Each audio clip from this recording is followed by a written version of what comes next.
கோவை மாநகர மக்களின் குலதெய்வம் என்று போற்றப்படும் தண்டு மாரியம்மன் கோவிலில் சித்திரை திருவிழா கடந்த 13ஆம் தேதி கொடியேற்றத்துடன் தொடங்கியது. அதனைத் தொடர்ந்து ஒவ்வொரு நாளும் அம்மனுக்கு சிறப்பு அலங்கார ஆராதனை நடைபெற்று வந்தது. இந்நிலையில் இன்று பக்தர்கள் நேர்த்திக்கடன் செலுத்தும் நிகழ்ச்சி நடைபெற்றது.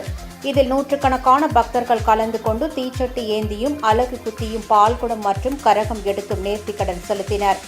கோணியம்மன் கோவிலிலிருந்து துவங்கிய இந்த நேர்த்திக்கடன் ஊர்வலம் டவுன்ஹால் நஞ்சப்பா சாலை வழியாக தண்டு மாரியம்மன் கோவிலை வந்தடைந்தது. வழிநெடுகும் நேர்த்திக்கடன் செலுத்தும் பக்தர்களுக்கு பல்வேறு தன்னார்வலர்களும் பொதுமக்களும் குடிநீர், பழங்கள் மற்றும் அன்னதானம் வழங்கினர்.